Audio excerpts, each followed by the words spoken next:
I don't see how we can make bigger enemies. To be offended or frightened of everything. So you've become like the sort of Tony Scarface of podcasting.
Good morning, everyone. Happy Wednesday. Welcome to the morning show. It's been a minute. We missed 2 episodes, but we're happy to be back. A lot of shipping going on in the studio. And if you're new here, head on over to YouTube, to this YouTube page, and subscribe. And when you do that, head on over to patreon.com/Pantelis, where you will find exclusive content, everything created by the man himself, Pantelis. We're here today with Ted Bird. Not just today, but every day, every Wednesday, every week. I like these fancy new I was gonna comment on them, and I was wondering why you got the pink one. because I'm comfortable with my sexuality. That's it. Tell him, Ted. Yeah, That, my friends, was the and voice it's not of pink; it's fighting salmon. That's what it is. that was the voice. The voice you heard there wasn't Poseidon's. That was Pantelis. Pantelis himself, for the very first time, producing this podcast. How about that? How weird is that? This is first of all, it's amazing because we don't get to see you anymore. You're too busy. Well, I'm here now.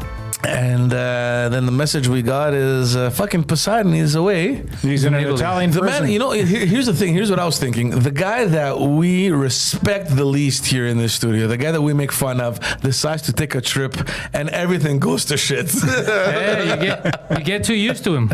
You get too used to it. Yeah. He can't be here. Basically, guys, that's the reason why we couldn't record the last two weeks. The man deserves a vacation, so he's course he having does. fun in Italy. He does. And what would you say? No, he does deserve a vacation. It's good to get out, see other stuff, see sculpted Italian penises. It'll motivate him.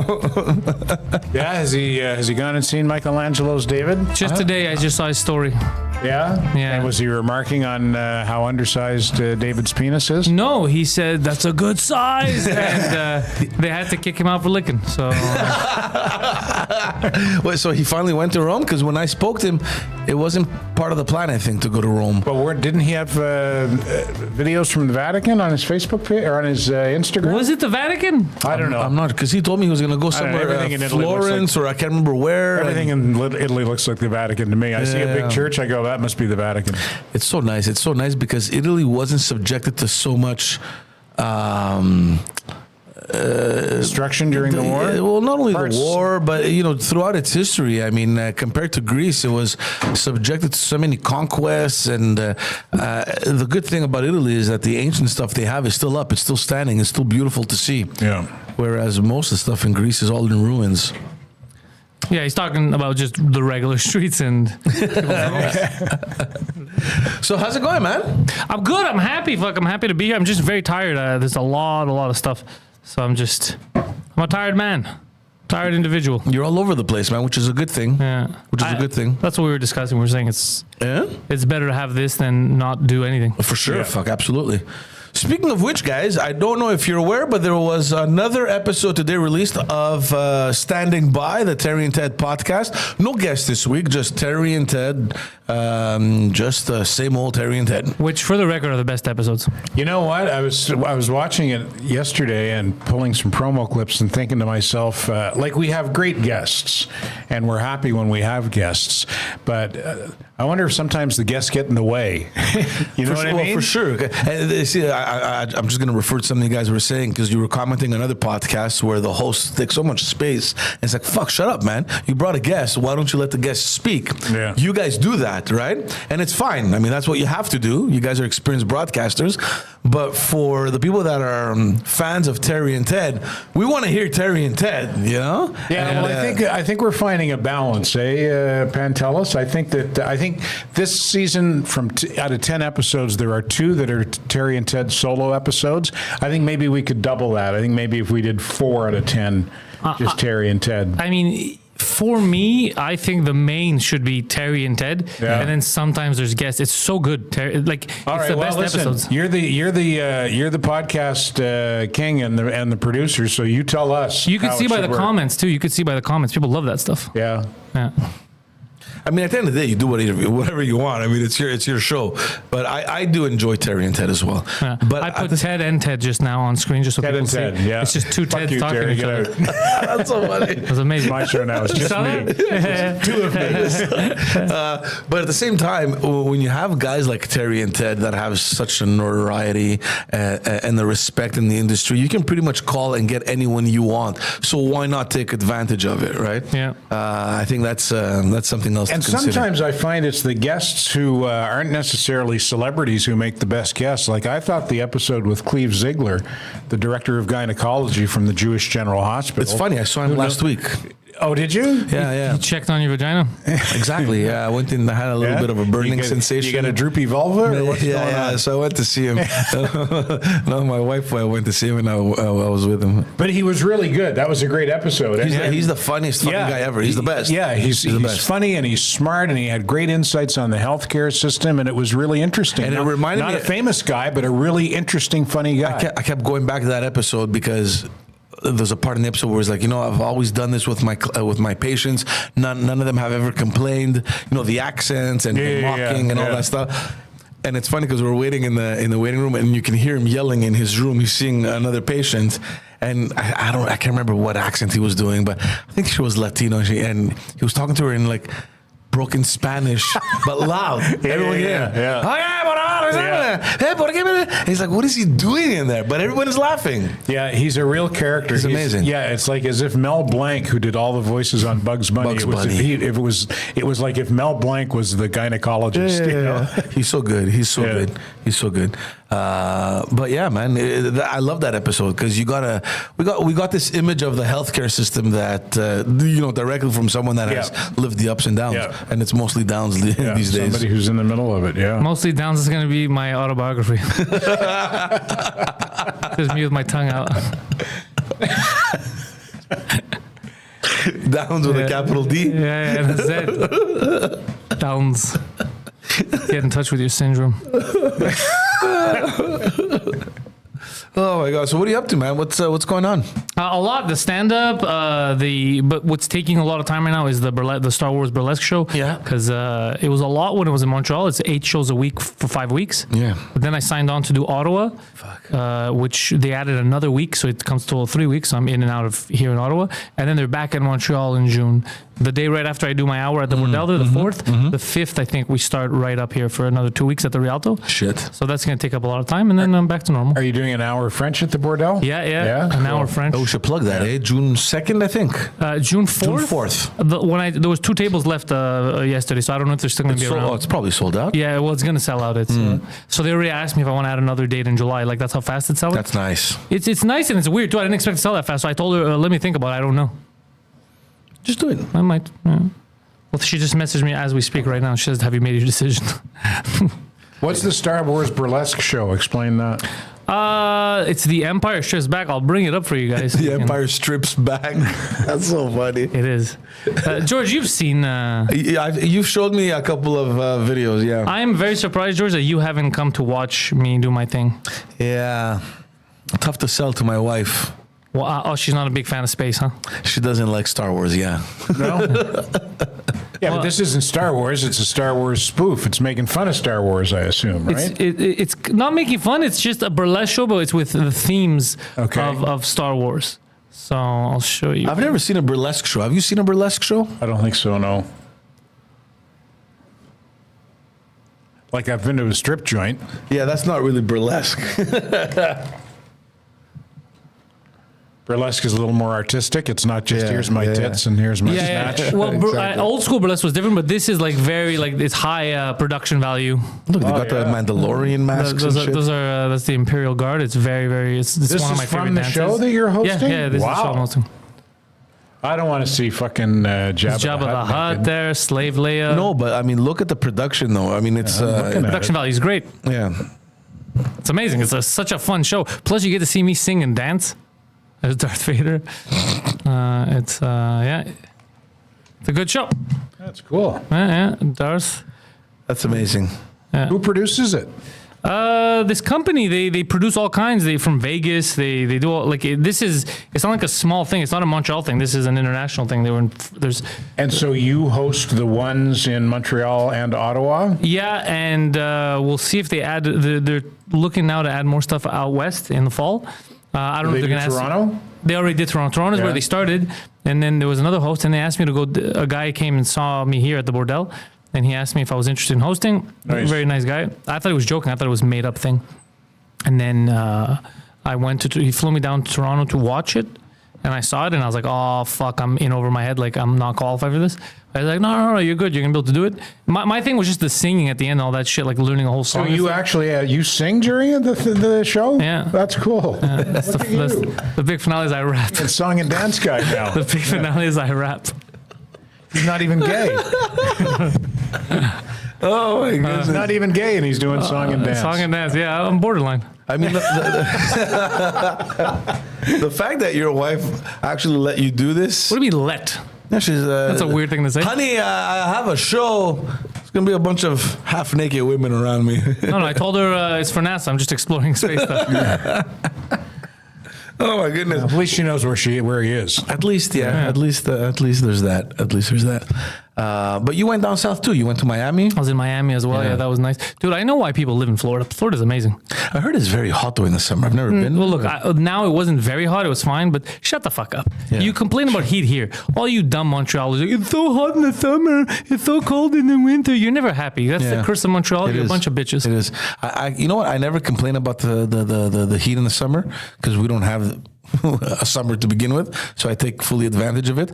I do complain about the cold in winter though. I can't. We were lucky this winter. This winter was It was the very, best. it was the best. easy peasy. We got Did you work down in Miami or No, did you I go on went vacation? strictly relax. for relax for 5 days. Did you go to South Beach? I did go to South Beach just to check it out. Yeah, I went to South Beach. My son and I went to a football game last October. We went down to see the Giants play because they're our team, and we like to go watch them on the road. Nice. And I'd never been to South Beach before, and beautiful, nice, Beautiful, bit of a mess, but beautiful. Yeah. Yeah. Yeah, a lot of drunks. Yeah, there was a lot of. I went to AA meetings there. They had good AA meetings in South Beach. I could imagine. I saw a lot of people. I was like, "Yo, you need a meeting." I don't know, man. I don't know. We've spoken about this so many times where, I think on a weekly basis, if not on a weekly basis, and I don't want to exaggerate, but probably every month, we have that conversation with my wife. What the fuck are we doing? Can we get out? The kids are still young. Like now, like the window is now. If we make a decision, we got to make it now. Where would you go? But that's the question. We always come back to that. You're like, okay, where the hell would you go? We don't have it good here. Like, I mean, we have every right to complain about everything that's going on, and it's crap.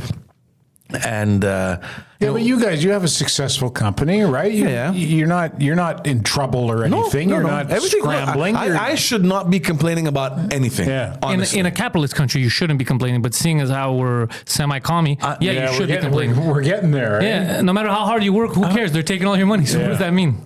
Yeah. I'm not going to say live what I paid in taxes, but I'll probably tell you I wanted to fucking murder someone. I know. Like it's not even funny. Your wife's Colombian. Yeah. Could you move there? No, never. No. Why? He doesn't even speak Spanish. Well, yeah, I know. I mean, I can get along. Domo regato. But no, Colombia, you can't raise a family there. No, eh? But it's beautiful. It's a beautiful country. I'm sure it is, but there must be. There are no good parts of Colombia. But that's the thing. Because when you think, okay, let's get the hell out of here, you're thinking, what am I getting and what am I leaving behind? Yeah. And the thing that bothers you the most is what you're sacrificing, what you're leaving behind. Right. And that's the quality of life that you want for your kids, right? So I wouldn't I wouldn't go to Colombia. Is Colombia not stable? Yeah, but it's just that, like, where are you going to go? You're going to go to Bogota probably because it's the big city. I mean, I heard the whole country is run by the Coca-Cola Corporation. Isn't that true? Something like that. so you think about that, and then I don't know. Maybe Because I have no idea. When I think Colombia, I think cocaine, I think the cartel. But it can't all be that. No, and it's too bad. I mean, they've been they've been targeted by that. That image for far too long. It's cleaned up. I mean, it still happens, but it's mostly out in the regions, like in the forests or whatever. Right. Where's Cartagena? Is that Colombia? Love that. No, yeah, it is. It's all the way in the north. Yeah. We went to Cartagena. We stayed a week there. Yeah. And we think obviously we're going to have to go back. I mean, she has family there, and I told her if ever we go back, we're not going to Bogota or go to Cartagena. If your family wants, they can come there. And I can't go to Bogota. It's too stressful. Yeah. How Holy big? shit, How many it's people? Huge. It's like 11 million people. Get the fuck out. Yeah. Really? Yeah. A lot of Colombians. Jesus. It's a lot of anybody. It's a huge city. How about Greece? Are you guys both Greek citizens? No, I'm not a citizen. Yeah, he's one step removed from being a citizen because his parents are. Well, yeah, you could very easily get the I could passport. do it. Yeah. I could do it. Pantelis? Yeah, same thing with him. I just one paper. I've lived in Greece. My plan wasn't to be here. My Okay. plan when I came back in 2007 was to stay for the summer and then leave. But It was weird. The Greek government told him we have enough crooks. No, but I got the job in politics. I'm like, well, that's right. Yeah, I think I'll we've had this stick it out. conversation. And in retrospect, thank God I stayed because the fucking crisis happened right after. Yeah, that's right. Yeah. So I'm like, what the hell would I have done? So would you go But back? Would you go back? Raise your family there? Greece is a place I think about, and I'm not lying to you, at least once a day. Yeah. At least every day. It's on my mind. You go through your social media. I have a lot of friends and family that are in Greece. You see stuff happening there, especially now with the current government thing. Like Greece has evolved tremendously. There's a lot of good stuff happening there. Didn't you say did you tell me you would like to live in Crete if you went to Greece? No, I wouldn't live in Crete. I'm from Crete. No. Are you? Yeah. Poseidon wants to live in Crete. Okay. Crete is I knew beautiful, somebody. We had this conversation. I know, and someone was singing. No. the praises of I'm Crete. an Athens guy. I love Athens. Okay. Like I can vacation in Athens. Yeah. People think I'm crazy. Like, oh, no, bro, go to Greece, go to the islands. I'm like, go fuck yourself. Yeah, that's what I hear. I hear a lot of people say. You know, the it's only thing Athens is good for is that's where you land to catch your next flight to go to the islands. No. Watch some soccer games. No, man, love Athens. Yeah. Fuck, I love Athens. What a city. But there too, you're like, meh, I don't know, man. I don't know. I think it's just, that whole complex about, the grass is always greener kind of thing. But then when you really think of it, you're like, fuck, am I stupid, man? You have a business here. You're doing well. I will say something about George. Yeah. He has been speaking about this for years, Ted. Yeah. And I am telling you, he's not going to see it till later. He's going to regret not going to Greece because it's his one true love. And instead of going with his true love, he's sitting here with the convenient Canada that's sucking the life right out of him. Listen, man, I've been to Santorini and I've been to Brassard. There's a big difference. Yeah. Brassard, huh? You know what I'd love for Ted? Ted would be, oh my God, morning radio Miami. Ted Bird. Oh, how you would love that. Just the heat and you going in and you're like, good morning, Miami. Sign me up for And your that. Bermudas, your Hawaiian shirts kind of thing. Yeah, I'd have to be careful though. Do you think would they fire me if I wished Happy International Women's Day to real women? Do you get fired down there for doing I that? still Or can't is believe just that happened, by the way. That's so crazy. I shouldn't talk about that because it's we're not ready to talk about it. Yeah, the No, lawyers are- but I lawyers are will. still handling So it. I love the ladies, and I like human beings, and I don't want to target anyone. However, that's completely absurd. Like I don't like the game that we're playing. I like. There's no reason to play a game. And we keep digging ourselves more and more. I was actually just telling Ted right before we walked in, I'm like, I never thought of myself, despite the political adversaries and that whole environment that I worked in, I was a fan. I was a fan of politics. I wanted to consume as much as possible, and I would follow what everyone was doing because I liked it. I enjoyed it. I've reached a point where I'm scrolling and I get to Justin Trudeau and I don't even stop anymore. I don't give a fuck about what he has to say. I just keep strolling. And that, I never thought I'd reach that point. Let me tell you something about Ottawa. This is so funny that I'm with you guys. The pendulum has swung. Dude, people hate him. You know how I know? In October, I was doing my hour at the Yucks. Yeah. And I had opened up the first night. I walked on stage and everyone was excited. They were clapping. And I made a Trudeau joke. I said, fuck, thank you. You know, it feels good. You guys are making me feel like I'm a Nazi in Parliament. And then I played on and they were pissed. They didn't like me making fun of Trudeau. Now, at the Star Wars shows that I'm hosting, I started making fun of Trudeau. Dude, half the crowd is government employees and I'm getting applause breaks. Yeah. They're fed up. They hate him. They hate him. That's why this guy's avoiding everything to call an election. His own people hate him. Well, he's not dumb. I think he sees the numbers. He wouldn't win an election now. But at the same time, I mean, what's going to change from now until next year? I don't know, but people kind, all people kind needs to get together and do something. All people kind. Yeah. So, yeah, I've reached that point where I don't even care about what he has to say anymore. I can't. Well, it's fatigue, right? I think that's what Pantelis is talking about too. I think people are just, I don't know if it's that they hate him as much as they're just sick of him. Mostly it's that, they're sick of him because also it's too exaggerated. Like most people are very tolerant. They're like, I don't care, you want to identify as a whatever. But then the second it starts getting like, I'm not just identifying, I cut my dick off, so therefore I'm a biological female. And you're like, no, those aren't the real terms. It's not biological. If no one's stopping you, identify. I'll call you ma'am, but don't say you're biological, because now we're just lying. Like, what's the point of words? And then that's where the frustration kicks in, and then you get fired from the radio. Yeah, well, you know what? And I didn't criticize anybody. I didn't target anybody. That's why yours is crazy. I expressed support for women, for real biological women. I wished them a happy International Women's Day. Love women. And they got one complaint and fired me. And I'm pretty sure the complaint came from Ottawa because they had just started broadcasting my show, syndicating my show into Ottawa. Trudeau heard that episode. He was like, no. Well, some guy in a dress. But maybe not the Didn't Prime like Minister. what I had to say. Anyway, we'll see. What What are we talking about today, Ted? I want to talk about. You went to the Israel Independence Day. I did. Was that your first time? It was. Really? Yeah, and I was a little bit concerned. But I was Jews around. You were worried. All those Jews. I was a little concerned. Yeah. No, I got invited by Beryl Weissman, who's the editor of Suburban. Yeah.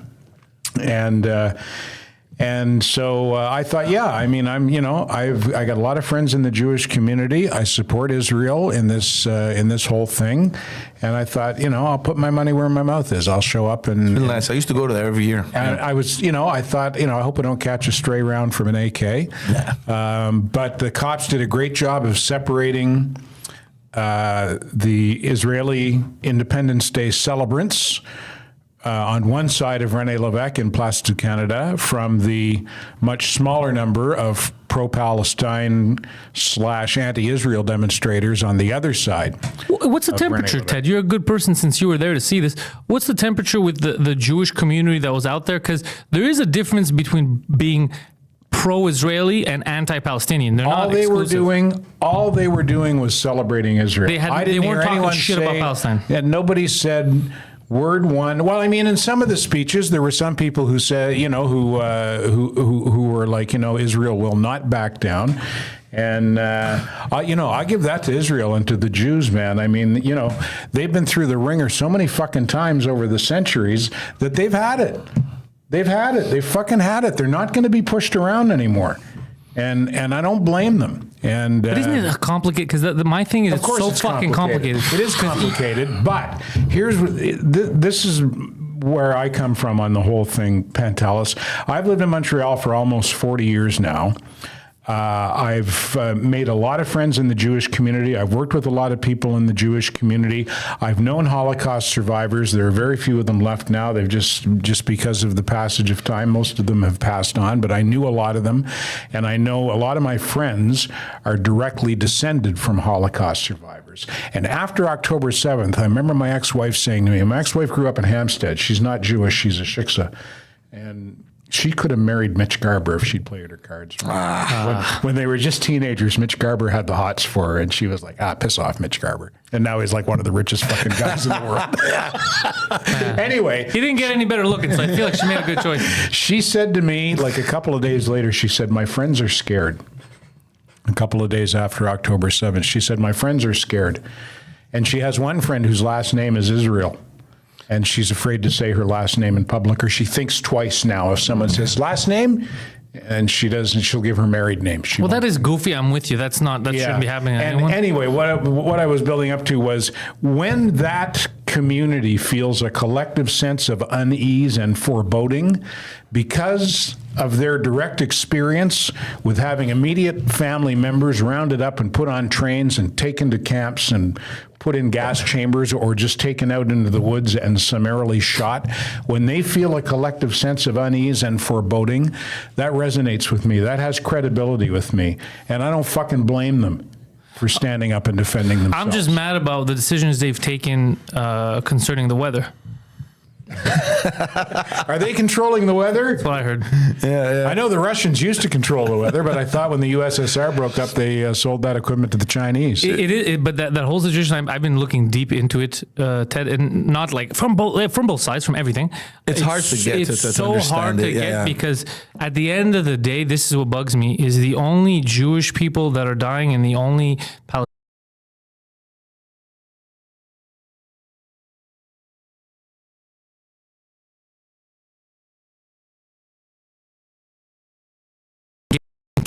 Is the innocent on October 7th? It wasn't IDF soldiers that were getting killed. It was 1,000 innocent people that were getting kidnapped and slaughtered. Well, a lot of IDF soldiers died. Right now, the people that are getting bombed and killed, it's a shit ton of kids and shit.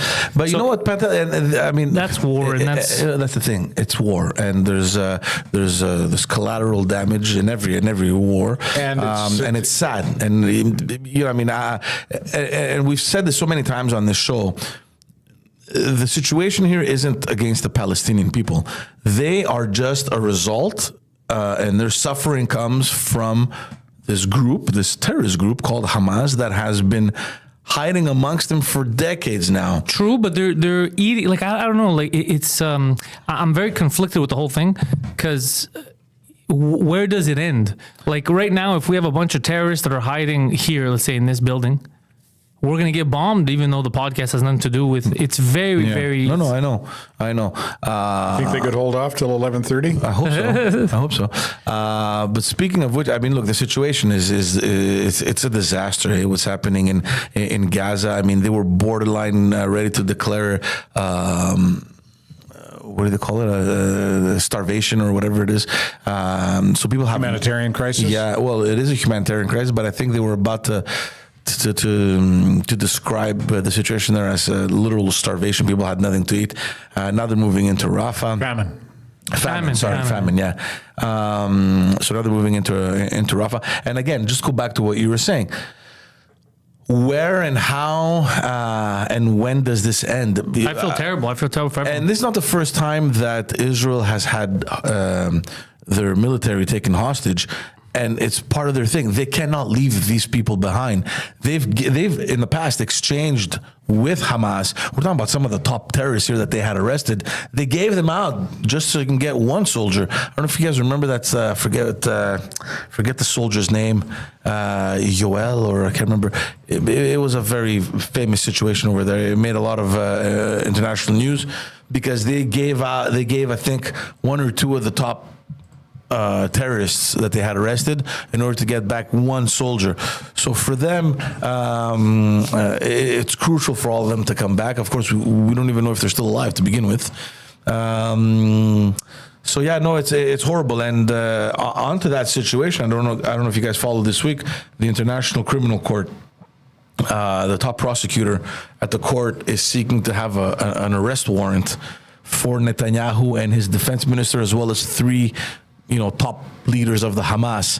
Well, I don't like any of everyone you mentioned. I don't like Hamas. I don't like Netanyahu. Yeah, and Netanyahu has a whole other story. I mean, he has a whole other issue. I mean, his country, his government is falling apart. His people don't want him there. He has a lot to explain for, and we've spoken about that. But the thing Hamas did that bothers me that no one. I'm the only one that keeps mentioning this.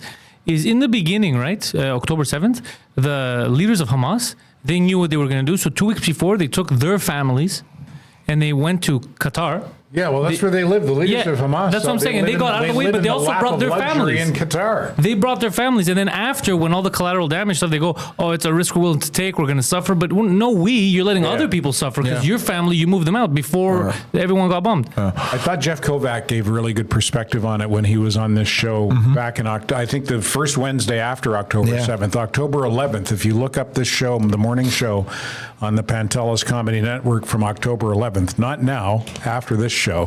Jeff Kovac's a friend of mine who served in the IDF and who went back over after October 7th and gave some really good insight on the everyday relationship between Israelis and Palestinians. And he said, 90% of people get along famously. Yeah, that's like how it is and everywhere. He said the Palestinians just want the same things the Israelis want. They want their families to lead good and productive lives and to have full bellies and to live indoors. Yeah. And it's this minority of radicals who cause all the shit. I don't know how this is going to unfold. I don't know how it's going to end. Obviously, everybody wants this to end as soon as possible.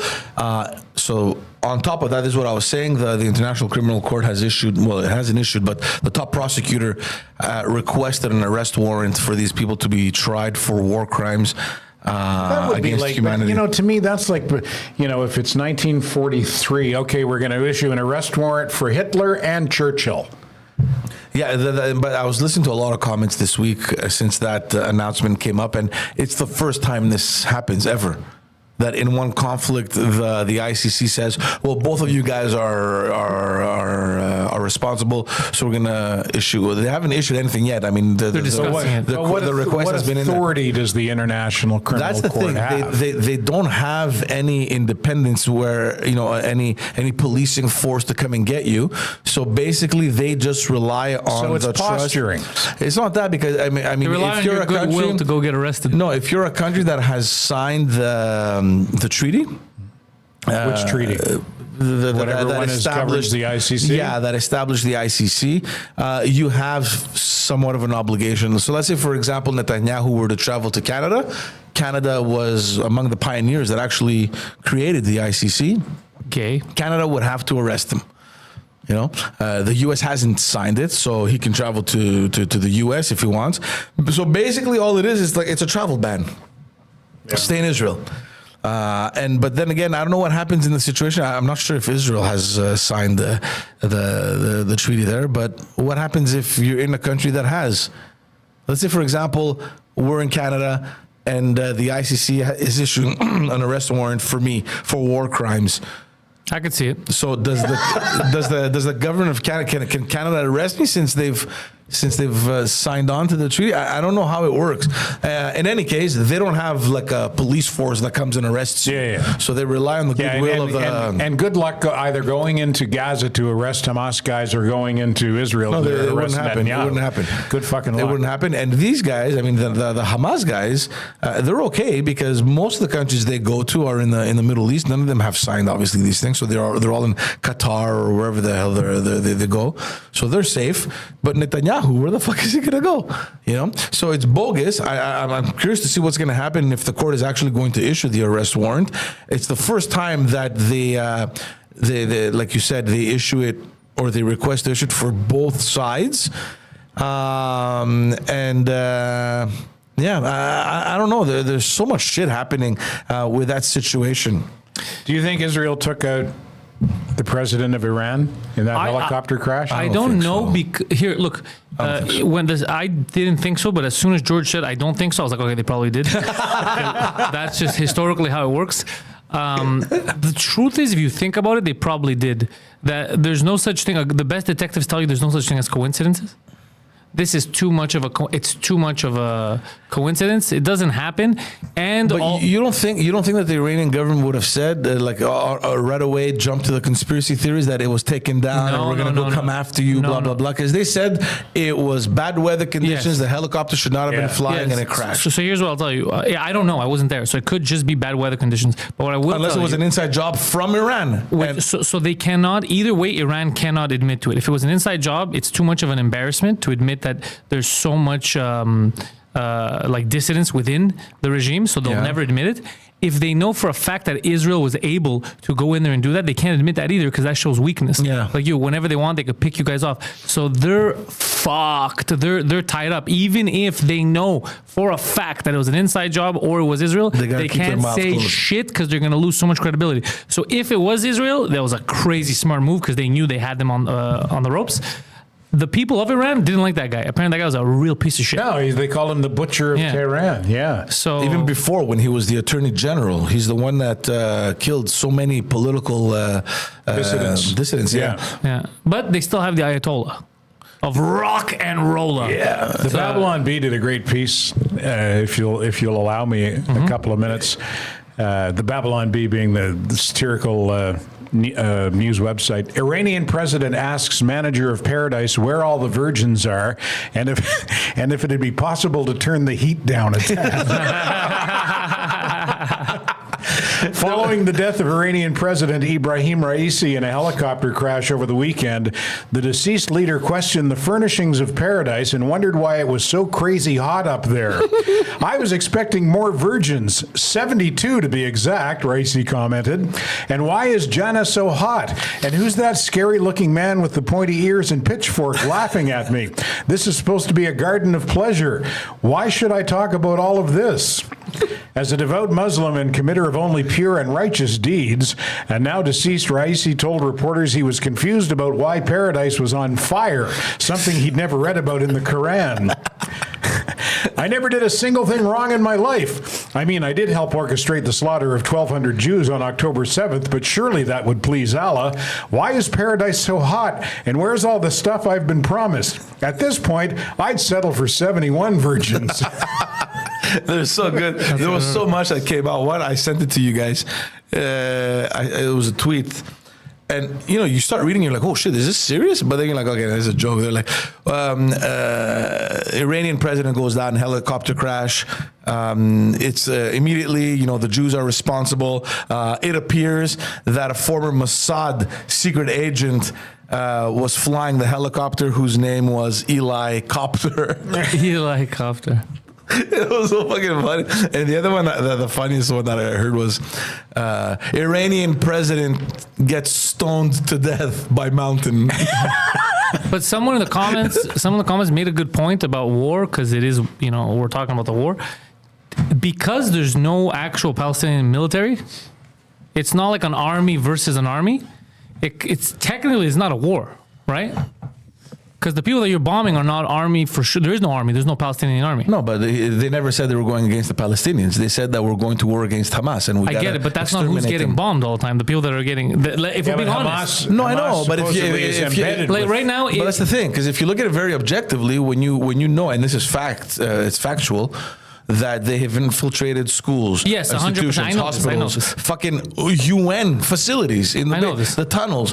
How do you bomb? Like, how do you bomb a group like this in an urban setting without collateral damage? And again, this is not me, but if you look at the Israelis' argument, everywhere where they bomb, they send out warnings, they call, they drop leaflets. Like, they don't decide, they don't wake up in the morning, bomb over there. And there's a whole operation to get people out of the zone. And that's normally not the way you operate if you're conducting a genocide. Of course not. Yeah. No, but the Nazis didn't drop leaflets into the Warsaw Ghetto to say, by the way, we're bringing trains to take you to Auschwitz. You might want to head out. True, but let's say if you warn everyone, let's say they all leave. Let's say you don't hit any, they all leave, and then you bomb the place. After you bomb enough places and there's no infrastructure, there's no food, there's nothing coming in, what are they going to do? Oh no, it's still bad. You're still creating a humanitarian crisis over there, and it's not like these people have anything. Like you said, they have zero. They have nothing. Who's going to take care of the Palestinians after all this is done? No one. No one wants to. Egypt doesn't want. Lebanon's tired of it. And why do the other Arab countries not come to the aid of the Palestinians? Because they know what's up. They know that if they open their border, they're scared to open the borders fully. Among those refugees, because of what happened in Lebanon, have terrorists seeping through. What happened in Lebanon with the first migration of Palestinians, what happened in Jordan and all those places. So they're all nervous.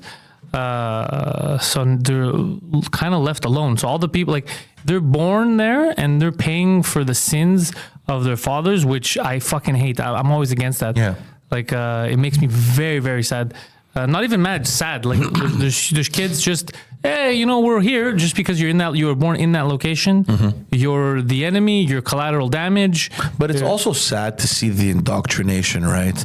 And this could be said on both sides, right? But mostly on the Palestinian side, and there's videos that are being released with kids in classrooms and stuff, and they're like, when I grow up, I want to kill Jews. Like they're brought into the situation where hate is paramount. It's like we hate the charter of Hamas is to destroy Israel and kill all the Jews. Yeah. That's in their charter. How do you negotiate with that? What's the point of having a ceasefire with people who are bent on your destruction? Now, if you're looking at it again objectively, you look at the other side and you're looking at Israel. The other side does shit Israel like that is led by, quite honestly, one of the most fucking wacko leaders that could have ever been elected, right? Netanyahu, who has a history of just fucking war. This guy's if you look at his political track record, they call him the politician with 9 lives. Every time they've thrown him out, somehow he's managed to come back into the picture. This time around, and especially if this arrest warrant is issued by the ICC, I don't see what the fuck he's going to do. He is on very thin ice. He has a coalition government. Gallant, which is the other guy, not Gallant, forget the other guy from the other party that they have a coalition with. He gave him a warning this week of 2 weeks to figure out a post-war plan. And if he doesn't have it in 2 weeks, he's pulling away from the coalition. So I'm not sure what Netanyahu's plan is and what the purpose of all this is. At the same time, nobody really has any understanding of how this even happened. How is the most secure, most weaponized border in the world not prepared for something like this that happened on October 7th. There's a lot of there's all these questions, right? I mean, and we can stand on the side of Israel because what happened is unthinkable, and anyone would want to retaliate and go after these guys. But it is suspicious. But at the same time, how the fuck did this happen, man? Like you have a huge responsibility. How does it happen? So he has a lot to answer for, this guy. Politically, I think he's done. Like after this, I don't see how Netanyahu could remain anywhere relevant in any political context, right? So I don't know. And of course, let's not forget the biggest thing here is the whole destabilization of the region. It's crazy what's been going on. Well, when's the region ever been stable? It was about to be stable with the Abraham Accords. When Trump signed the Abraham Accords, the whole point of that was to create a collaboration for economic and social well-being in the region. There were countries that signed that agreement that you would have never thought would sign with Israel. Good move by Trump. Of course, it speaks to his negotiating skills. And again, we can fall into conspiracies or whatever, but there's a lot of analysts that have kind of made the link between the attacks on October 7th and the will of Saudi Arabia that was just about ready to sign that agreement. So is it a coincidence? I don't know. We're just throwing shit out there, but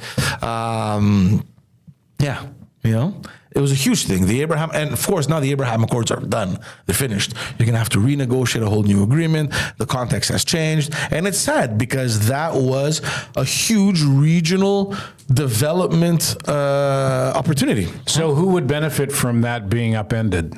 Well, all the countries that had signed, automatically you would have trade agreements. I can't remember the countries. I mean, you can look them up online. No, he's saying who would benefit from that being canceled? Iran? Iran, obviously. There you go. There's always been a struggle between who is the real leader of the Arab nation. And there's always been a struggle between Turkey, Iran, and Saudi Arabia. Yeah. And these three fuckers have always been messing things up there. There's only three, for real though, there's only three groups that benefited from it. It was Iran, it was Turkey, it was Erdogan, Turkey, and it was Joe Biden. From the destabilization. Yeah, and it was Joe Biden. That's it. It was those three. I don't know if Joe Biden understood. 100%. No. I mean, Joe Biden, the Democrats, 100% they benefited. He's so fucking dumb. Yeah, because that was their excuse. That was their excuse for fuck Trump. You need me. It's a time of war. I told you he's going to. Even though this has nothing to do with Trump, but he pulled out from the Middle East. That's the fact that they're blaming Trump is crazy. Trump did the opposite. Well, everything's Trump's fault. So now it's destabilized. We can't have that madman back in. You got to vote for me again. So the only three was Erdogan, Iran, and Biden. They're the only three that bet. Everyone else is either getting killed or their trade agreements are fucked up and they're losing money. Everyone in the region, the only three that it was looking good for them, they needed this so that they could renegotiate or redo stuff, is those three. And even Erdogan came out last week and said he thinks Israel's going to try to take over Turkey next. Like, he's just throwing fields He's such an idiot. Such an idiot. But at the same time, he's playing his cards perfectly. Erdogan and Turkey in general, he's playing his cards perfectly. Yeah. He's assumed that leadership that he wants Turkey to have in the region. He's the bridge between Asia and Europe, number one. He wants to have that regional control. With the leadership crisis right now in Iran, watch how Turkey is going to come into try to influence into the context and figure out a way of, I don't know what to do there. Influence Iran, basically become the leader of the region. Yeah, I mean, think about the position, and nobody talks about this. This is a NATO ally, okay, who has special agreements with Turkey, the EU. you're talking about. Yeah, Turkey. NATO ally, special trade agreements with the EU. They're not members, but they have, I forget what the term is exactly, but they have kind of like what England, like what the UK has. I mean, they're not members anymore, but they still have somehow of an affiliation Free with trade, the travel EU easy, and all that stuff. This is a guy who meets on the regular with Hamas. This is a guy that has an open relation with Iran. This is a guy who every hardline regime, you have Erdogan that is working along with him. I'm thinking of Azerbaijan, for example, that is fucking destroying Armenia. We don't talk about that enough. Relationship with Putin right now in the middle of, quite honestly, the biggest war that Europe has seen in its recent history. He's playing all fronts, this guy. He's everywhere. Last week, they secured a deal with Greece. So the Greek prime minister was in Turkey, and they agreed to boost trade to 10 billion, I think, or something like that, by $10 billion, which is good. I mean, Greece has no other choice. I mean, you can't fucking hate your neighbor that much. I mean, you have to. There's a long history of animosity between Greece and Turkey. For sure. Yeah. But like the trick here, and I agree with what Greece is doing, because the more trade you have, the more business relationship you have with your neighbor, the calmer the tensions. Exactly. I mean, the guy's not gonna fucking act like an idiot if he knows that if there's you get business something on the mutually line, beneficial right? going on. And to go back to another conversation we had, that's how the EU was created. The EU was created with a European coal and steel community between France and Germany, because France was worried that Germany may rise up again. They're like, we gotta fucking change this shit up. So they did a business deal. They had an agreement where I'm going to have to step in here so George doesn't spread lies to the internet. Yeah. Let me tell you something about how the European Union was started. The European Union was started because Germany, who tried to take over militarily twice, it didn't work, so they decided to take over economically. And us, the other Europeans, being the fucking idiots, we swallowed when we the all bullshit. when we all sat down together and said, who's going to lead this European Union? The country that destroyed the continent twice raised their hand and said, us? Okay. And what did everyone say? That's a good idea. I see no problems with this moving forward. But has there been any other conflict in Europe? Conflict? Any major war in Europe created by Germany or any other radicalized country? Well, yeah. Are we talking about, we're not remembering since then, we're not remembering Serbia, Bosnia, the Albanians. But they weren't part of the European Union. No, but it's still Europe. Of course, yeah, I'm not saying that. And then part of the European Union, didn't Greece get decimated for the debts of Deutsche Bank and all these Germans, and then it was blamed on the Greek people? Didn't that happen? Yeah, okay. Didn't they refuse to pay us reparations because we're a tiny little country? But it's not only Greece. I mean, that it's with other countries as well. But that has nothing to do with what happened during World War II. The idea that what I'm trying to say is that they created this coalition, and it goes back to the argument that we're making with Greece and Turkey. And because of that relationship they had, it limited the disagreement or even war, and that worked. It seems to have worked well for the EU with respect to the financing and all that stuff. You can look at it from both ways. I mean, yes, they destroyed Greece. They took advantage of it. They took, this country that never should have joined the EU. They weren't prepared, whether economically, socially, politically, but they needed it because at that point in time, it was the easternmost country that had Western values. Yeah. And strategically, politically, like you need a country like Greece right in the middle, in the EU. gateway to Europe. You know what I mean? So they did that. But at the same time, Greece, because of that agreement, received billions in funds to develop industry socially, and where did that money go? In the pockets of our buddies. Exactly. It's a huge fucking question mark. So when the country then financially broke down, they're like, fuck, it's Germany's fault. They with their interest rates. Dude, we gave you money to develop and you fucking ate it. So how is it our fault? It's like you come to me, I'm the bank, you're like, I need a loan of 20 grand. No problem, sir. Here, take it. We'll help you. And you never pay it back. It's like, hello. But it wasn't exactly like that. No, but you know what I mean? We're joking around, but you know. Anyway, good news is that Greece is doing much better. Yep. And I hope that this relationship with Turkey limits the fucking tensions, and I think it will. But Turkey he keeps saying crazy shit though. Every couple of months, whenever it looks like we're doing fine, he jumps up and says something insane about killing Greeks. But he has no choice because that's what keeps keeping him in power. I think when there's elections when in Turkey? Next year, I think. I don't know. There was a bunch of municipal elections, and he's losing them all. And it's embarrassing. I mean, they just step in and like, oh, no, he didn't win. Cancel the election. Like, it's known, it's well known that the guy that gets elected mayor of Istanbul, for example, Constantinople, usually is seen as the next leader of the country. That's how Erdogan, he was the mayor of he was the mayor of Constantinople. And usually it's like a springboard to run the country. So municipal elections are Isn't it supposed to be a nice guy who just won in Constantinople? Yeah. Well, he's against Erdogan, but they contested the election. They went again a second time, and he won a second time. So it's like, how many more times do you want to get slapped, right? Dictators don't care. So they don't care. They just find bogus fucking things. You know, the other guy, they arrested him because he called the electoral committee. I don't know what he called them. Gay. Yeah, I don't know what he called them. They arrested him because he called them names or whatever. Like it's wacko. Anyway, wacko. You can't say that. You can't say that anymore. You can't Sorry, say that. we can't say that. Step out, sir. You get arrested here. Apparently, yeah, in Canada we've banned wacko. What a shit! Did you guys follow that? A little bit. We spoke about this, right? We spoke about this, and I can't believe what the fuck is happening. And you know, if you were in a coma, okay, and you woke up today, you went in a coma during the Harper years. You wake up and you're like, oh, George, what have I missed? What's going on? All these chicks have dicks. Yeah, and I don't say names now, right? I'm like, well, look, you know, we're governed by someone who trampled our individual rights and freedoms, who froze bank accounts, who brought a Nazi, applauded him and gave him a standing ovation in Parliament, who keeps completely disregarding the Constitution by, making policies that have nothing to do with federal jurisdiction.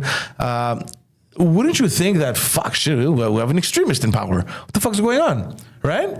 Like if I say no names at all and I just give you the facts and the context in which we're in, it's unbelievable. It's completely insane. Fucking unbelievable how this guy's still in power. Yeah. Well, because people are dumb. They vote based on color, based on party, not based on actual results and politics, and not even their interests. They vote against their interests and they get mad. And the argument for them is like, oh, you have a fucking extremist in the Conservative Party. Is that what we want? Is that who we need? He's Milhouse is not an extremist. But that's what it is. Milhouse. That's great. Milhouse I never thought of that. That's great. Fucking Milhouse. Milhouse is not an extremist. He's a lot of things. He's definitely not an extremist. Nope. Did you see in the House of Commons yesterday? He asked I didn't see a that. legitimate question about the economy. I don't remember what it was. Question period. So he asks, why am I blanking on her name? Chrystia Freeland. Chrystia Freeland. He asks her a legit question, and she gets up and her response is, "Mr. Speaker, the leader of the opposition is wearing more makeup than I am." She said that? She said that, and the speaker made her withdraw the comment. Well, yeah, the speaker's like, listen, if we're all being honest, put on some more makeup. Because Seriously, that was my first thought was, listen to yourself. Maybe he's wearing more makeup. How much makeup is he wearing? None. Yeah, that's a problem. Yeah. Cover that up, woman. Yeah, but I thought I was watching that and I thought, fuck, I can't wait until the grown-ups are in charge It's a again, circus. even if Milhouse is the grown-up. It's a fucking circus. It's a circus. And you have the Speaker of the House who is clearly partisan. He doesn't give a fuck. But you saw this. He got in shit for that, eh? Well, he got in shit for it once because he was in an ad, like an ad of the Liberal Party. Like, dude, you're a fucking speaker now. You can't do this shit anymore. The second time around was when he kicked out Poilievre from the House. People thought, dude, I think you went a little... For the wacko comment. Yeah. And now this week, again, he appeared in another ad of the Liberal Party for some country's fundraising a committee. joke. And they're like, dude, you can't fucking do that anymore. You can't. You're the Speaker of the House.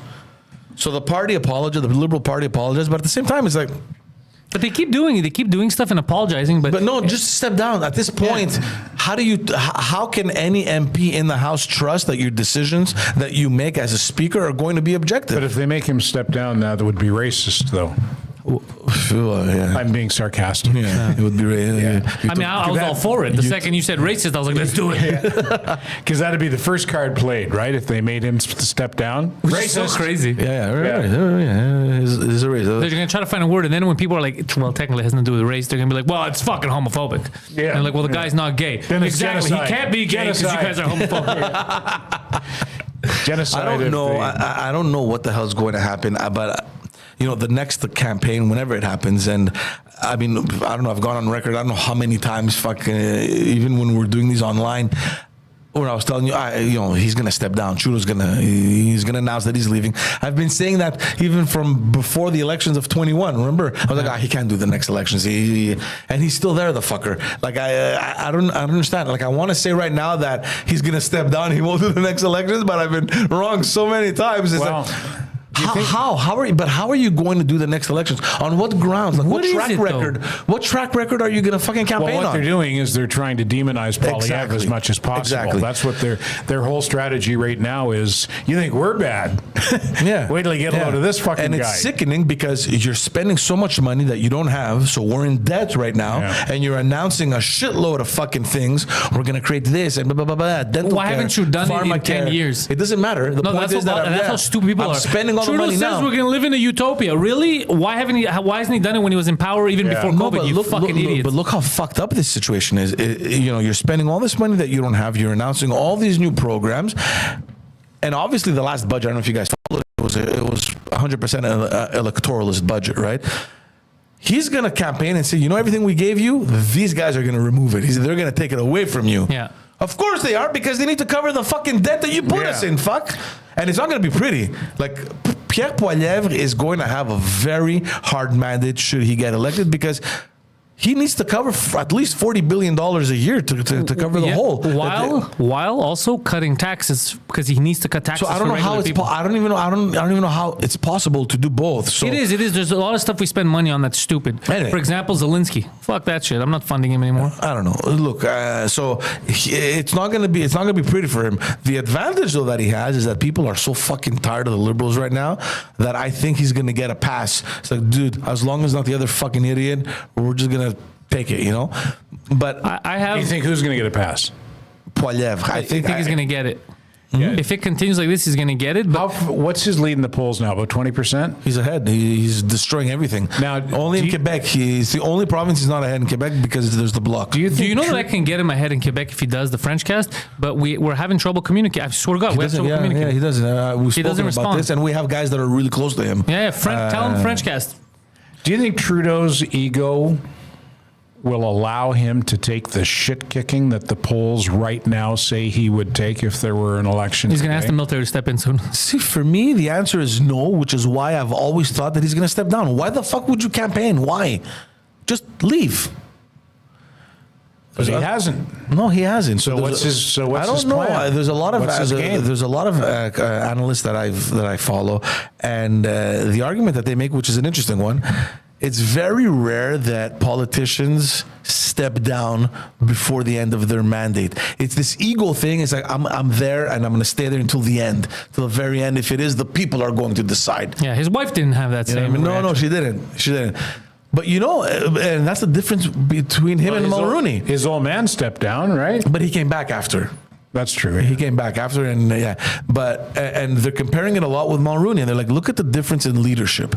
This is a guy who took two severe beatings, right? The Meech Lake Accord and the Charlottetown Accords were the ones that pretty much decimated his popularity, and he accepted. He's like, listen, He was a statesman. of course, and Trudeau's he's like, not a I statesman. tried, I did, I made a promise to the people that we're going to unite this fucking country. I made a promise to Quebec, and that's why in Quebec the separatists liked Mulroney, because for the first time in a long time you had a federal leader that was Acknowledging. considering Quebec's needs, right?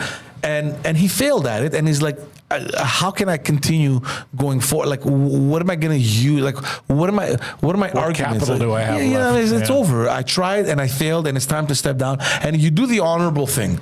I don't know what the fuck Justin Trudeau's going to do. I don't know. I don't understand anymore. I don't get it. So, and not only that, you're going to fight until the end. And let's say you lose the election. What are you going to end? How do you close that chapter? Like, we had a good run. We did good. What's your legacy? Yeah, like, what's your legacy? Like, this is what we did. We're very proud of the work we've done. You can't be proud of what you've done, dude. You can't be proud of it. What is his legacy right now? A lot of people, honestly, if you're following, especially when Brian Mulroney died, I don't think you guys are downplaying his. To be honest, I really don't think you guys are downplaying his legacy because of because of Justin Trudeau. I'm able to go into my bathroom and get tampons right now. Huge advantage. Yeah. Huge. Yeah. I think he's the most divisive prime minister of my lifetime. Yeah. And by far. And I've been alive for a long time. By far. We've had this conversation. I don't know if it was on air or if we had it between ourselves there. We had this tradition in Canada where, regardless of where you stood politically, right, whether you're liberal or conservative or a little bit more to the left, whether you agreed with the party in power or not, there was this general consensus that governance is okay. We're going to be fine. Oh, the conservatives are in power. I hate them. I hate Harper. I hate Mulroney. But you know what? At least we can trust the fact that in Canada, we have sound governance. We're going to make this work. You know what I mean? Oh, I fucking hate the Liberals. They're back. I don't like Chrétien. He's a liberal. But you know what? At least we have the, institutionally. There's national unity. You know what I mean? Yeah. It's that I feel has disappeared. Yeah. That and for me, that is the strongest thing that made Canada, right? I mean, we were the most stable government in the world. Yeah. That has disappeared to the point where, and we can use this as a segue into Plamondon, Paul Pierre. Paul Saint-Pierre Plamondon. Who's been avoiding me. Too many names, dude. You're still having trouble, yeah? I had a little bit of trouble, and now I'm starting to be suspicious of his motives. Suspicious. Because I'm the only one that's willing to give a real interview, and I'm the one he's avoiding. Suspicious. We had to work hard to get him too. Fuck, I don't even know how we got him, but yeah, what were you saying? So he's doing English commercials now to promote Quebec independence. Yeah. And what you were saying earlier about there no longer being that sense of unity regardless of who's in power federally, I'm at the point now where if Quebec voted to separate, I'd probably stay. Yeah. I'd probably stay because this is home. This is where my family is. And there's really, what is Canada offering me that Quebec isn't prepared to? That Quebec would not be offering me. It would take, it would really take something to chase me out of here. Independence would not in and of itself chase me out of here. Yeah. I'd stay. I don't think I'd vote yes. I'm not there. Yeah. Yet. But if Quebec separated, you would have to convince me to leave. You have to convince me, or you in this case, that what the federal side, which says that they're gonna be mean to you, they're gonna be a second-class citizen. You have to convince them that's real. Yeah, which I don't think it is. I haven't seen yet. I don't think it is either. I feel very much at home here, even though I'm still. I'm not like I can get by in French, but I'm not fluently. I'm probably not even functionally bilingual, but I'm totally comfortable. Yeah. In Quebec, and I think I would continue to be in an independent Quebec. So, like I say, you would have to convince me to leave. Yeah. Paul Saint-Pierre Plamondon is doing a fantastic job, and point me to another party in history anywhere with 3 people in parliament that have managed to garner all this attention. There are 4 now, but when they got in, there were 3. And this is something that I know for a fact that the Liberals are looking at very closely, not because not ideologically or the position that they're taking, but in terms of the leadership, because you have a guy who came in and he's not really trying to impose his way. He says, listen, we got to go back to the roots. What is this party? What does this party represent? We got to stick to this ideology, stick to who our we promise, are. Yeah, this is who we are. This is our identity. Exactly. And we have to stay true to ourselves and to the convictions that this party has been founded on. and that's what's gotten, this huge support. People are coming back to the PQ because they see in him that promise, of an independent Quebec, and that's what he stands for, whether you agree with it or not. Now you have the Liberals, who historically, of course, they have the values, you have the ideology and all that stuff. But traditionally, because they were so set on finding these superstar leaders, right? They went and got Jean Charest, and before him there was Johnson, and you have these big names that have taken over the party.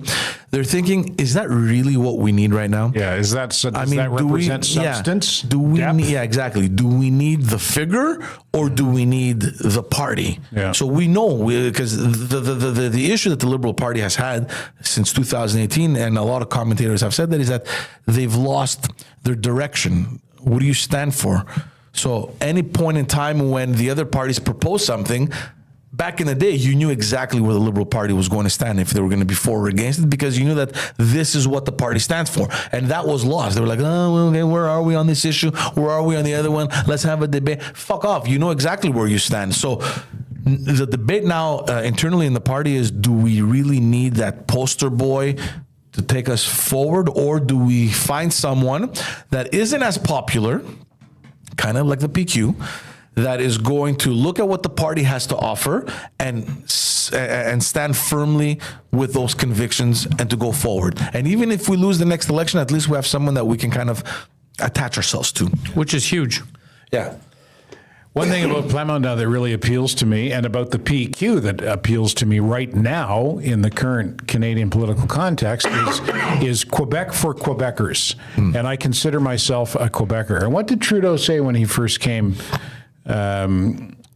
into power? Something to the effect of, there's no real, it was some fucking thing that really pissed me off. It's not gay if it's in a three-way. What's Canadian culture or some shit? Yeah, that we don't really we don't have a culture. There is no Canadian culture. There's no Canadian identity. Yeah, that was there's some no, disgusting behavior. You. Yeah. Fuck you. Yeah. Yeah, you're right. Actually, that was I remember I got mad. I go, you're just telling an entire nation you don't exist. Shut the fuck up. You guys we don't real. belong. Yeah. Zero sense of belonging. You private school, shoe polish, black-faced pussy. Oh my God, now that you mentioned that, I fell on this old video that had circulated a while ago showing him walking to his mom's house for Mother's Day. Oh, yeah. Where he's wearing the really, really short And the open shirt there? The open shirts and the round sunglasses. And I'm thinking, this fucker is our prime minister. Yeah, he was waiting to put tampons in since then. And I was thinking, is there any old footage of any other world leader that is as embarrassing? Yeah, of course not. How the fuck does this happen? How does this guy become It happens president? because we're shallow. Yeah. We're so shallow that because he's Pierre Trudeau's son and he's got nice hair, and by the way, his hair's not as nice anymore. He's fallen into that trap that men his age fall into. He's dying it, right? Or is He's it me? dying. Yeah, He's dying it off the Sherwin-Williams paint palette. Like, hire a fucking professional to do your hair. Or just go white, dude. You're probably going to look good. Fuck. Be distinguished. Be a little gray. He'd probably look good with gray hair. But his ego is so fucking outsized but anyway, to answer your question, that's how we ended up with him. He's Pierre Trudeau's kid, and he's got a nice head of hair, so we elected him because that's how fucking shallow we are, and we got exactly what we deserved. Very accurate, Ted. What did I want to talk to you about? Oh yeah, just to go back to your podcast, because you had Terry Mosher on your podcast. I think it was episode 1, right? Yeah, season premiere. Everyone that has picked up the Gazette knows who Terry Mosher is. He goes by the alias of Aislinn, right? Amazing cartoonist. Yep. I don't know if you saw this, but he won a prestigious journalism award. I should hope Which so. one? Terry Mosher. I'm just going to read it off the Gazette here because I haven't read the article yet. I sent it to you just because you know him.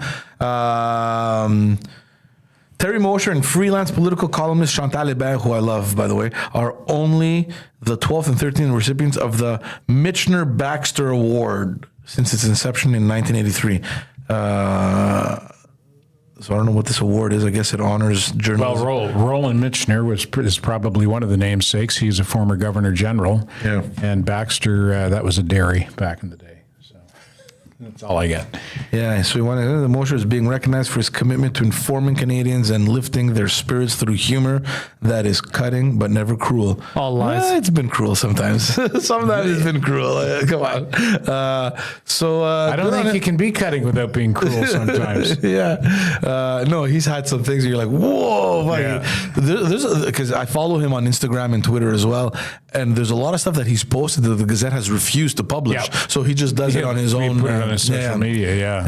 Yeah, the Gazette is. I was supposed to work as a cartoonist for them, and they were such dicks. You draw well, yeah? Well, I had a drawing of Muhammad, and they didn't want to use it. And I was like, oh, you sons of bitches. So you gave it to Charlie Hebdo? Yeah, and then I haven't checked in on them. I wonder how that went. Whatever happened to them? I don't know. That's a bad joke. That is a bad joke. I apologize. That's a bad joke. I don't, though. I poor enjoyed the taste. joke, yeah. You enjoyed the joke? I said it for reasons of humor, and I stand by it. Oh my God. Quebec Solidaire. I want to talk to you guys about Quebec Solidaire. They're having a huge existential crisis, this party. Communism doesn't work. It doesn't work. So Quebec Solidaire, for those that don't know, is like this radical left-wing party in Quebec. They've gained a lot of support in recent years. They're up at 11 MNAs, which nobody ever thought would be possible for Quebec Solidaire. I think that they're pretty much a regional party. I was going to say they're mostly in the regions, aren't they? They're in no, it's a regional in the sense that they're elected mostly in Montreal. It's dumb students who don't want to work. There you go. Yeah, even though they have 2 seats out in Quebec, they had one during the last legislature up in Abitibi-Témiscamingue, which they lost. Anyway, So they're low-income urban ridings where they have most of their. I think it's more low IQ M&As. urban ridings. yeah.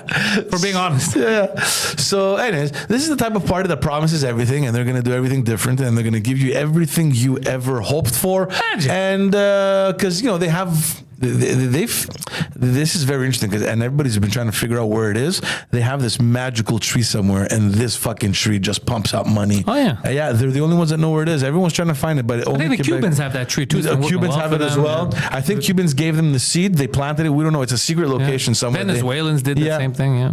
So they're having a problem.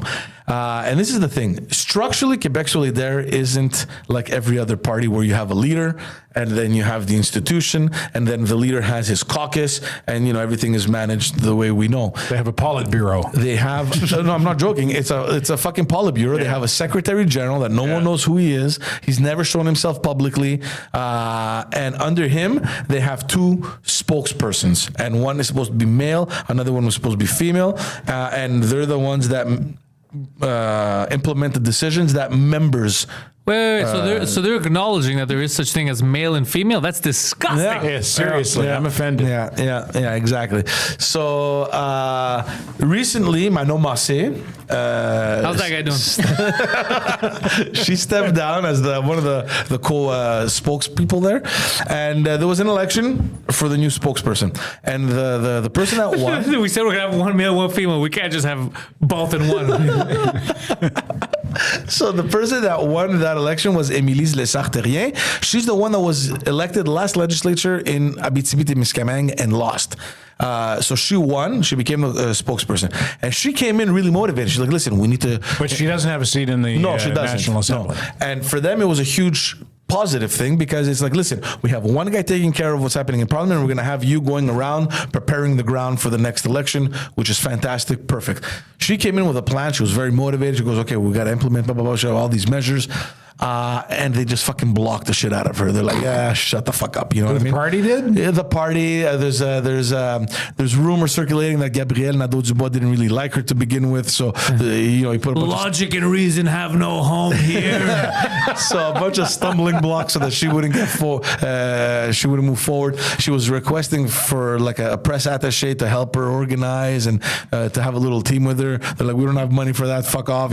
So after 5 months, she resigned. She stepped down. And she stepped down and she put up this statement destroying the fucking party. criticizing Gabriel Nadeau-Dubois, and that kind of opened the gates to everyone in the party that never liked him or that thought that he took the party in the wrong direction. So there's a bit of a rebellion going on? There's a bit of a rebellion, and it's interesting because this weekend they're going to have their convention, and Gabriel Nadeau-Dubois, after that happened, after that little crisis happened, he came out and said, we need to change this fucking party. He goes, this structure doesn't work. He goes, there's no way that we can advance forward and to be an actual governing party if we don't have the proper structure for it. And he's not wrong. Everything he has to do has to pass from the members first, get approved, and then get the mandate from his party to implement it. It can't work that way. Parties have a leader for a reason, because you set the agenda and you move forward with it. He can't make any decisions. This is all guy. bureaucracy. Yeah, he can't make any decision because it has to fucking first pass from that super general secretary general and then get approved from le Comité National. I don't know what the fuck kind of structures they have before they get the green light, and it's a big mess, right? So. And it's going to be a huge battle this weekend because he has a lot of support for what he wants to do. But then you have, the more traditionalists in the party. They're like, fuck, it doesn't work this way. We're a left-wing party. So I don't know what the hell is going to happen. And among those people, one that came back into the, to the surface is Catherine Dorion. That she used to, I don't know if you guys remember, she was elected out of Quebec in a region, Quebec. Blonde hair. She looked like this fucking disheveled, I don't know what, ripped shirt. She would walk into the house with the hoodies. Catherine, I don't know if you guys remember. She was Quebec Solidaire? She was Quebec Solidaire. She was elected. She would go in with tights and Doc Martens and hoodies. No. That's a shame. No, she looks like she smells. But you see people like that, you're like, yeah, you probably smell. And she left because she wasn't happy. She wrote a book. They had no crack. So I was like, this is disgusting. What? There's no crack here? So she wrote a book after she left. That's impressive. I didn't expect that to come out of your mouth. You mean a pamphlet or a legit book? No, she actually wrote a book. And, normally you're used to seeing former politicians write a book about, what they did, their experience in politics, and some sort of positive outlook on the future, and how the party can contribute to that, so right? It wasn't les œufs verts et jambon.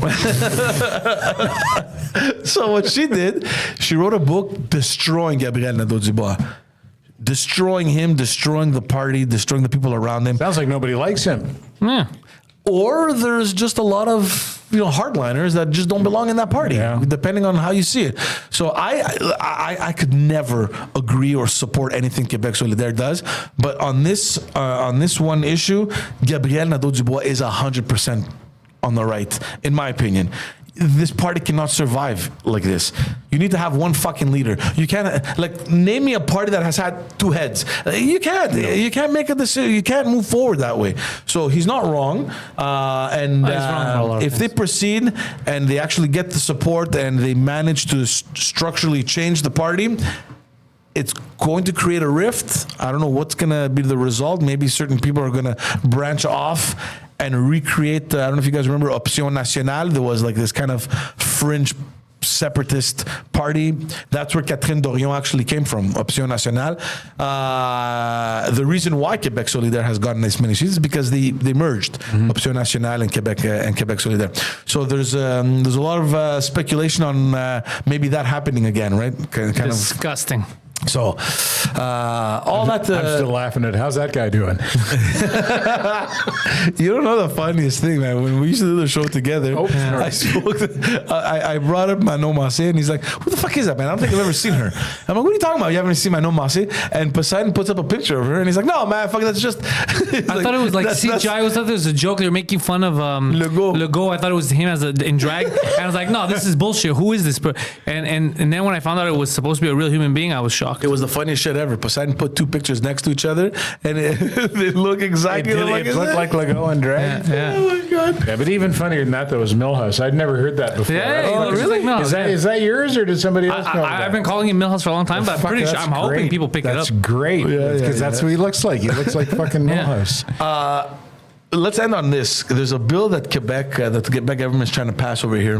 I don't know if you guys have been following. A lot of mostly municipal elected officials have been resigning because of pressure. They can't take the fucking threats online, the social media. It's just this whole thing, and they can't handle it.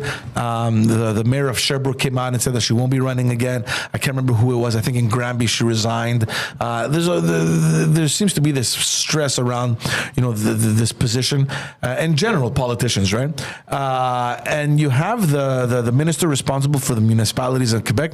She's presenting a bill to make strict laws against harassment online. You can't make a law about that. You can't control But people that's doing the online. thing. That's the thing I want to talk to you guys about, because I don't know if it's a law that is going to be targeting just personal attacks or harassment towards politicians, but apparently it's going to be very strict.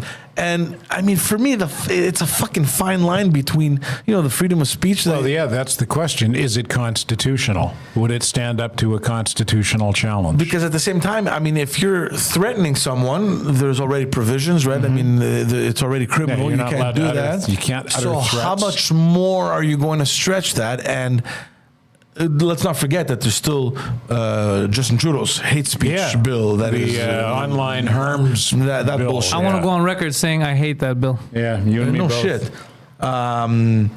So it says here that this proposed law would make life easier for elected officials, cities who would like to intimidate individuals and organizations that do not have the means to defend Well, themselves. don't get into public life if you can't take the fucking criticism, if you can't take the heat, don't get into public life. Or if someone's bugging you online, block them. People attack me and threaten me all the time. Yeah. I'll be honest with you, it's changed a lot since I was there. I mean, obviously, we didn't have all this attention on social media. Yeah. I mean, towards How long the has end, it been since you were actively involved in 2018, politics? so it's not that long ago. Yeah. I think we experienced it. But even in those 6 years, it's accelerated a lot. I can't say that I've seen this, experienced this. I mean, we got the tail end, like we got the beginning of it, like between 2015-ish until 2018. It had started, so we didn't. The beginning, 2007, nothing existed. We Facebook. Yeah. Well, Facebook was there. Twitter came a little later, and then with Instagram and all that stuff, it kind of picked up momentum around 2014-ish, when Trudeau came to power with Barack Obama, that kind of, we saw that going. Sorry. But to get to the point where we were getting threatened and all that stuff, we didn't experience it that much. From the conversation I'm having now with a lot of friends that are in politics and some actually that are elected officials, they can't fucking take it anymore. So are they getting actual threats like I'm going to fucking kill you? It's nonstop. It's not only threats, but it's just harassment. Fuck Yeah. you. Abuse. Abuse. And it's constant. And it's But constant. that's part of life. Yeah. No, I understand, man. I understand, but don't forget that you're there to do your job, and you have all these idiots behind a fucking computer screen that So just hold on. don't Stop stop. And it's defending. just, No. Stop defending them reacting like this. That's life. You're gonna get criticized. That's what comes with a free country. You can't say, well, like communism does it. You can't say anything. No. That's what part of public life and part of being in a free country is people are allowed to tell you to go fuck yourself. Yeah. And the beauty of it is that that's where the best stuff comes from. I Criticize you. You think about your actions. I'm not saying it should stop, and I'm not saying that the politicians should, come out hard against them.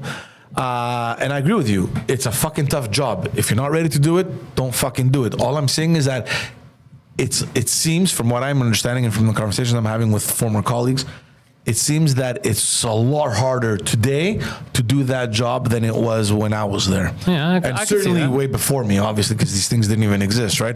You had to send a fax in or a voicemail. Yeah. You know what I mean? Now every Tom, Dick, and Harry has a fucking phone in their hands, and they can just. Yeah, and they can hide behind And it's constant. pseudonym. And it's constant. Which just suck, but no, dude, that's freedom. Like, we would get a couple emails a day, whatever. Now imagine getting fucking hundreds of DMs and fucking comments on your stuff. Yeah, let and- me show you some of mine, and then we'll see who gets the worst smear of the But politician. you make fun of that shit. For you, it's you need it. It's what creates your comedy, right? I mean, you take advantage of it. But these guys, imagine, fucking stressed, man. Dude, it's not easy doing this job. And on top of that, you have fucking Serge or I don't know what just commenting as if he knows what he's talking about. It's not easy. Who cares? Just ignore it. Imagine for when I first started in radio, how much you would have to piss somebody somebody off for them to put pen to paper, Buy a stamp. and then get a stamp and an envelope and walk down to the mailbox and put it, like you really had to piss somebody off for them to go all that fucking trouble. Yeah. And I did.